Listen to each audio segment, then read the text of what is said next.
24 फरवरी को पूर्णिया पहुंचता पीएम मोदी, फिर भागलपुर में किसान सम्मान कार्यक्रम का करता संबोधित। 23 से जारी करता पीएम किसान सम्मान निधि को नई किस्त। बॉलीवुड गायक उदित नारायण के फेर बढ़ल मुश्किल, पहिल पत्नी बनौली संग रहबाक दबाव। उदित नारायण शर्त माना सकलन इनकार, कहलन लड़ब केस। मुजफ्फरपुर से आयल एक महिला के संदिग्ध मौतक मामला, नैहर पक्षक आरोप, दहेज के कारणे कयल गेल हत्या। पारू थानाक फतेहाबादक अछि मामला। सीतामढ़ी के स्पीकर बड़का कार्रवाई, 24 गो दरोगा के तबादला, वेतन से रोकलन, कहलन नहीं बख्शल जता कर्तव्यक प्रति लापरवाह पुलिसकर्मी। दरभंगा वासी के लिए खुशखबरी, rights company Darbhanga metro line सर्वे कलक पूरा, मोटा मोटी 19 किलोमीटर में है 18 स्टेशन। दरभंगा प्रसिद्ध शक्तिपीठ बानेश्वरी स्थान में भेल चोरी, 10 लाख गहना सहित मारिते रास वस्तु जात लगल चोर। 1915 में दरभंगा महाराजक धर्मपत्नी करौने छलिए मंदिरक निर्माण।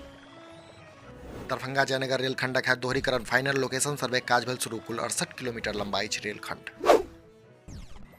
पूर्णिया सांसद पप्पू यादवक संबंधित सहित 4 गोटेक सड़क हादसा मौत, कुंभ स्नान से घुरैत काल भेल हादसा। पूर्णिया चर्चित डॉक्टर छली मृतका। पूर्णिया में चर्चा केंद्र में स्ट्रॉबेरी खेती, 15टा किसान कुल 25 एकड़ में लगौने छथि स्ट्रॉबेरी। बनमनखी प्रखंड में भऽ रहल खेती देखबाक लेल दूर दूर से आबि रहल लोक।